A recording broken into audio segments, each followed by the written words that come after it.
Hello viewers, welcome to my channel. I'm Dr. Sumit Bakshi.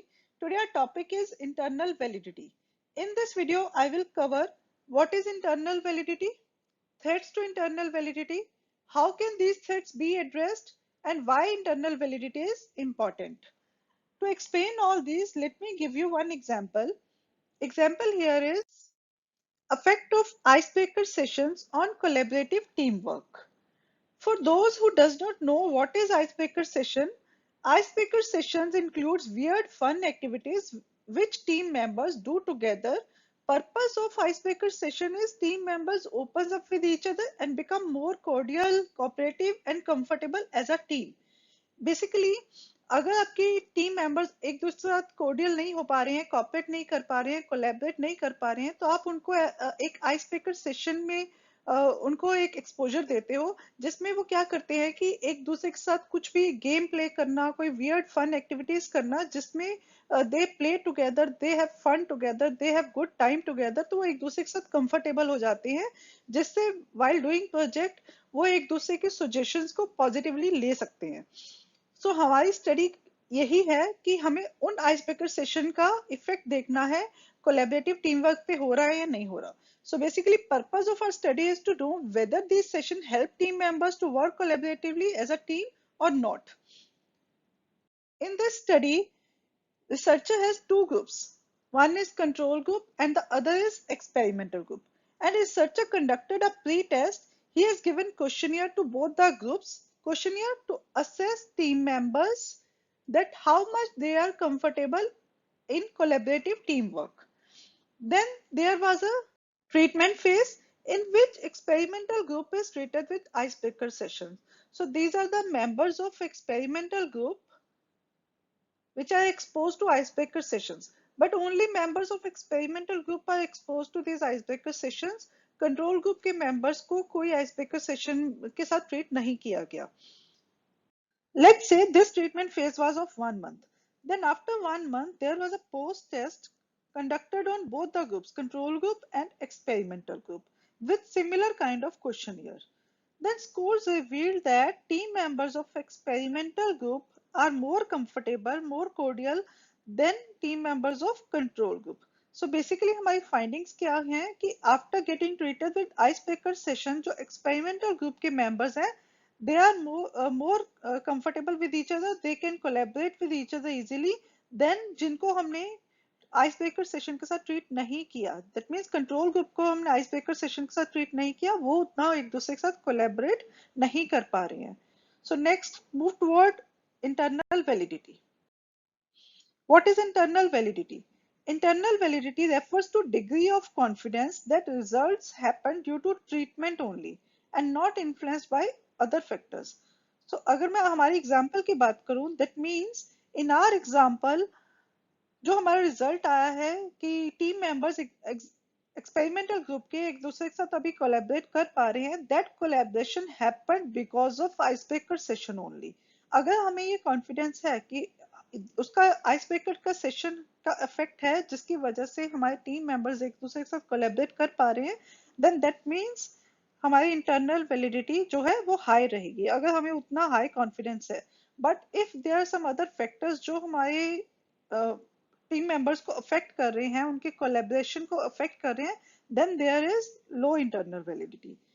Or you can say whether the variable of study have effect on dependent variable or observed result are affected by extraneous variables.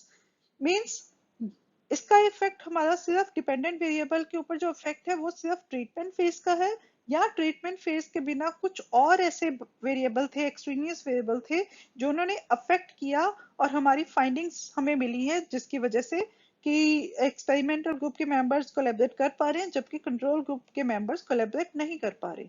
तो अगर हमारे dependent variable के ऊपर effect सिर्फ हमारी treatment phase का है, then हमारी इंटरनल वैलिडिटी हाई है, जो भी हमारी फाइंडिंग्स हमें मिल रही हैं. बट अगर कुछ और ऐसे वेरिएबल्स हैं जो अफेक्ट कर रहे हैं हमारी फाइंडिंग्स को, that means our internal validity is low.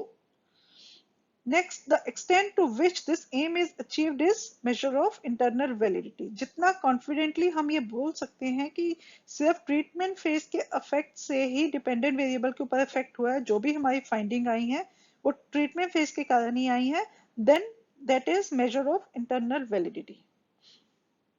This means internal validity is all about control of extraneous variables. जितना हम अपने एक्सट्रेनियस वेरिएबल को कंट्रोल करेंगे उतना हमारे ट्रीटमेंट फेज का इफेक्ट ही सिर्फ फाइंडिंग्स के ऊपर रहेगा, डिपेंडेंट वेरिएबल के ऊपर रहेगा, वही कॉज रहेंगी हमारी फाइंडिंग का, और कोई भी वेरिएबल्स हमारी फाइंडिंग को अफेक्ट नहीं करेंगे. More confounding or extraneous variable in study lower the internal validity. जितने ज्यादा वेरिएबल्स रहेंगे उतना हमारी इंटरनल वैलिडिटी कम होती जाएगी. दैट मीन्स अगर हमें अपनी इंटरनल वैलिडिटी को, स्टडी की इंटरनल वैलिडिटी को हाई करना है, हमारा काम क्या है कि हमें कंट्रोल करना है एक्सट्रेनियस वेरिएबल को और कंफाउंडिंग वेरिएबल्स को. जितना ज्यादा हम कंट्रोल कर पाएंगे उतनी इंटरनल वैलिडिटी हमारी स्टडी की हाई रहेगी, उतना हम कॉन्फिडेंटली बोल पाएंगे कि हमारी जो फाइंडिंग्स है वो सिर्फ हमारे ट्रीटमेंट फेज के कारण आई है, जो हमने ट्रीटमेंट दिया ड्यूरिंग एक्सपेरिमेंट, इसका कोई और रीजन नहीं है हमारी फाइंडिंग्स का. Next is factors affecting internal validity. There can be many factors which affect internal validity, or you can say threats to internal validity. We'll discuss all these threats one by one. First is history. History is basically specific events occurred between pre-test and post-test. कुछ ऐसे events जो pre test और post test के बीच में हो जाते हैं और जिनका इफेक्ट फाइंडिंग्स के ऊपर आता है. Let's say team members come closer to each other personally because they attended 2 days seminar together during a treatment phase, and then they may share their common interest, ambitions, etc. This may be the reason कि वो एक दूसरे के साथ cooperate कर पा रहे हैं, अभी एक दूसरे से कोऑर्डिनेट कर पा रहे हैं. सो बेसिकली हम ये मान के चल रहे हैं कि ट्रीटमेंट फेज का इफेक्ट हो रहा है, लेकिन ट्रीटमेंट फेज के साथ साथ इफेक्ट इस चीज का भी हो रहा है कि उनके पर्सनल इंटरेस्ट मैच कर गए, उन्होंने एक दूसरे के साथ वहां पे अच्छा टाइम स्पेंड करा सेमिनार में, and then their personal interest उनके मैच करके, उनके एम्बिशंस मैच करके, जिसकी वजह से उनकी एक बॉन्डिंग हो गई. सो ये इवेंट कोई भी ऐसे हो सकते हैं जो अक्कर कर सकते हैं in between pre test and post test. Next is maturation. The time period that elapses during the experimentation may produce certain changes. For example, different situations, fatigue, age, interest, motivation, ऐसा कुछ भी हो सकता है. जितना ज्यादा ये लंबा टाइम रहेगा, कुछ भी इसके बीच में ऐसे चेंजेस आ सकते हैं, डिफरेंट सिनेरियो हो सकते हैं. जो फर्स्ट प्री टेस्ट के टाइम पे डिफरेंट सिचुएशन थी, वो एक दूसरे साथ कॉपरेट नहीं कर पा रहे थे. देन पोस्ट टेस्ट के टाइम पे there can be different situation, वो एक दूसरे के साथ कॉपरेट कर पा रहे हैं, या मे बी उनका प्रोजेक्ट चेंज हो गया है, पहले उनको प्रोजेक्ट में इंटरेस्ट नहीं था, नेक्स्ट प्रोजेक्ट में उनको इंटरेस्ट है. कोई कोई भी ऐसा रीजन बन सकता है. देन वो वाला जो रीजन रहेगा उसका इफेक्ट रहेगा हमारे पोस्ट टेस्ट के ऊपर या हमारी फाइंडिंग के ऊपर. That can be threat to internal validity. Next is instrumentation. Different measuring instruments, interviewers or observers used in pre-test and post-test. Her person का अपना एक ऑब्जर्वेशन परसेप्शन का तरीका होता है. एक इंटरव्यूअर जिसने प्री टेस्ट के टाइम पे इंटरव्यू किया और वो पोस्ट टेस्ट के टाइम पे नहीं है, पोस्ट टेस्ट के टाइम पे देयर इज डिफरेंट इंटरव्यू, उनकी परसेप्शन और सेकंड इंटरव्यूअर की perception may be different.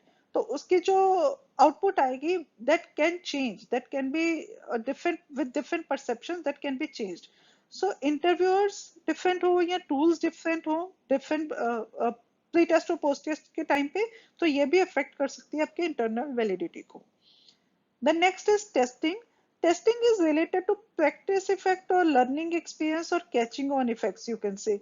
Basically, as I mentioned, pre-test or post-test जो होती है वो they are similar kind of questionnaire. And when team members has gone through pre-test, they can carry some practice effects, some learning experience from that test which they can apply on post-test. जब हम उनको post test देंगे क्योंकि वो similar kind के होंगे, तो उसका इफेक्ट हमारे जो बन सकता है थ्रेट टू इंटरनल वैलिडिटी, कि पोस्ट टेस्ट के टाइम पे उनको ऑलरेडी थोड़ा सा पता होगा कि मुझे कैसे आंसर करना है, या उन्होंने वैसे वाला टेस्ट पहले से दे रखा होगा. The next is selection bias. This selection bias is basically all about random selection. जब भी हमारी कोई सेल्फ सिलेक्शन रहेगी, एग्जिस्टिंग ग्रुप, हम जो ग्रुप ऑलरेडी बने हुए उनको लेते हैं, या कोई नॉन रैंडम असाइनमेंट होती है, then this threat occur. With this, a group may differ significantly on dependent variable. Group already बहुत differ है. आप कह सकते हो लाइक एक ग्रुप ऐसा आ गया है हमारे पास जिसमें जो मेंबर्स, टीम मेंबर्स हैं, वो एक पर्टिकुलर लोकेलिटी को बिलोंग करते हैं, पर्टिकुलर रीजन को बिलोंग करती हैं, या उनका कोई भी कॉमन कुछ बैकग्राउंड है जिसकी वजह से वो एक दूसरे को कोऑपरेट कर पा रही हैं। लेकिन सेकंड हमारे कंट्रोल ग्रुप में ऐसे मेंबर्स हैं जो ऐसे एक दूसरे के साथ कोऑपरेट नहीं कर पा रहे due to this same reason कि उनका कोई कॉमन बैकग्राउंड नहीं है। सो बेसिकली वो पहले ही बहुत डिफर कर रही हैं, एक्सपेरिमेंटल ग्रुप और control group. At initial stage वो इतने डिफर है, तो लेटर ऑन वो डिफरेंस हमें आएगा। So it can be a threat. इसका सिंपल सोल्यूशन यही है कि रैंडम हमें उनकी सिलेक्शन करनी है या रैंडम असाइनमेंट करनी है। Next is regression to mean, और you can say regression effect. Basically regression effect होता क्या है? Tendency of extreme scores to move toward a common mean. It is a statistical phenomena in which extreme scores in a pretest move closer to average in posttest. This occurs due to non-random sample, or if two measures or two variables are imperfectly correlated. I'm not covering details of regression effect in this video, then this video will be too lengthy. But if you want to learn more, do let me know in the comment section. We'll make a separate video on regression effect. Next is social interaction attrition. This is basically जब team members, control group के team members and experimental group के team members आपस में interact करते हैं, if they know about the experiment, they may share about the details of the experiment, details of the activities, what they are going through. So this can reduce the effectiveness of treatment. Experimental group के members control group के members को बता सकते हैं कि हम ऐसी वाली एक्टिविटीज कर रहे हैं जिसमें दे मे गेट क्यूरियस कि क्या क्या है, वो उसमें इंटरेस्ट लेंगे कि हमारी टीम में ऐसा नहीं हो रहा, आपकी टीम में ऐसा हो रहा है. So this somehow can reduce the effectiveness of treatment. This is called social interaction attrition. Then mortality. Differential loss of subjects from comparison groups may affect the finding. कोई ऐसे इंपॉर्टेंट मेंबर्स हैं control group या experimental group में जो हमारे पास pre test के time पे थे, but during post test now they are not there in the experiment. वो वाला लॉस जो सब्जेक्ट्स का है, पार्टिसिपेंट्स का है, that can affect the scores और फाइंडिंग्स, यू कैन से. सो ये मेंबर्स जो हैं वो इंपॉर्टेंट मेंबर्स होंगे, may be on the higher end वो लाई कर रहे हैं या लोअर एंड वो लाई कर रहे हैं, जिनके लॉस से हमारी स्टडी की फाइंडिंग्स जो है वो अफेक्ट होंगी. So this can be a threat to internal validity. Next, how can these threats be addressed? First point is random selection. As I mentioned earlier कि आपकी random selection और random assignment होनी चाहिए. So population से sample जो select होगा that should be selected randomly. Then random assignment, उस sample को आपने दो groups में divide करना है, control group and experimental group. That assignment of participants in control and experimental group should be random. Third one is altering experiment design from single group. Single group means एक ही group है जिसमें आप pre test ले रहे हो, treatment phase है, then post test ले रहे हो. From that single group design आप मूव कर रहे हो कंट्रोल एंड एक्सपेरिमेंटल ग्रुप. एक कंट्रोल ग्रुप रहेगा और एक्सपेरिमेंटल ग्रुप रहेगा, एटलीस्ट ये दो ग्रुप रहे. Then next is instrumentation. use of same measuring instruments, interviewers or observers for pre-test and post-test. As I mentioned कि ये instrumentation एक threat है. इस थ्रेट को हम कैसे रिमूव कर सकते हैं कि सेम हमारा इंटरव्यूअर रहेगा, सेम टूल्स रहेंगे, सेम ऑब्जर्वर रहेगा during pre test and post test, ताकि वो जो परसेप्शन रहेगी या एक स्कोरिंग का तरीका रहेगा वो सेम रहे दोनों टाइम पे. Then remove regression effect. Regression effect can be removed by excluding subjects having extreme scores. वो किसी भी एंड पे हो सकते हैं, लोअर एंड या हायर एंड, उनको आप रिमूव करके, एक्सक्लूड करके अपनी स्टडी से regression effect रिमूव कर सकते हो. Next is blinding. Blinding here means make your participants blind about the purpose of study. आप उनको नहीं बता रहे हो कि स्टडी का पर्पस क्या है या अदर कोई एक्सपेरिमेंट चल रहा है. बेसिकली इससे होगा क्या, the threat which I talked about, social interaction attrition, वो reduce होगा. When participants will not be aware about the experiment, they may not share about the activities, whatever they are passing through those activities. Ice breaker session, वो control group के member के साथ वो activities के बारे में बात नहीं करेंगे, शेयर नहीं करेंगे. सो इससे सोशल इंटरेक्शन एट्रिशन का इफेक्ट जो है वो रिड्यूस हो जाएगा. Then elimination. कोई भी ऐसे एक्सट्रेनियस वेरिएबल जो आपको थ्रेट लग रहे हैं, आप उनको एलिमिनेट कर सकते हो बाय होल्डिंग देम कांस्टेंट. आप उसको एक रिस्ट्रिक्ट कर दो अपनी स्टडी में। लाइक अगर आपकी स्टडी में there is a gender is a extraneous variable, आपको लग रहा है कि जेंडर आपकी स्टडी में थ्रेट बन रहा है इंटरनल वैलिडिटी का, then you can make gender restricted studies. That means आप या तो मेल लोगे अपनी सैंपल में या सिर्फ फीमेल लोगे अपने सैंपल में। और if you want to include, then you can include these extraneous variable and calculate their effects separately using factorial design। इससे क्या रहेगा कि मेल फीमेल दोनों रहेंगे आपकी स्टडी में, बट आप उनके इफेक्ट सेपरेट कैलकुलेट करोगे, मेल के सेपरेट करोगे, फीमेल के इफेक्ट सेपरेट कैलकुलेट करोगे। और देयर इज अनदर वे कि स्टैटिस्टिकल कंट्रोल आप कर सकते हो। Extraneous variable included in the study are used as covariant, but इसमें आप ड्यूरिंग एनालिसिस एनकोवा यूज करोगे इंस्टेड ऑफ यूजिंग एनोवा।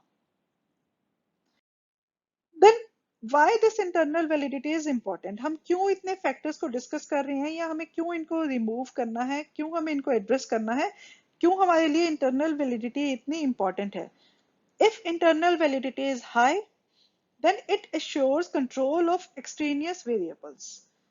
हमें पता रहेगा कि हमारी स्टडी में एक्सट्रेनियस वेरिएबल का इफेक्ट नहीं हो रहा, it is only due to treatment phase जो भी हमारी फाइंडिंग्स आ रही हैं। It implies results of the experiment are due to treatment variable only and make conclusions trustworthy। हमें अपनी conclusion के ऊपर ट्रस्ट रहेगा कि अगर एक्सपेरिमेंटल ग्रुप अभी ज्यादा कोलैबोरेट कर पा रहा है, that is due to ice breaker session only, इसके पीछे और कोई रीजन नहीं है। It eliminates all alternative explanations for the outcomes।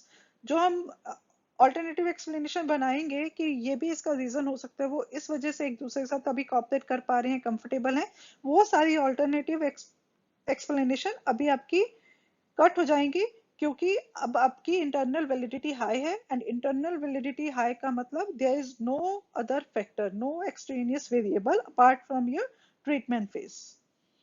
Then it focuses on strong experimental design, which includes randomization, pre-test, post-test, control group and experimental group।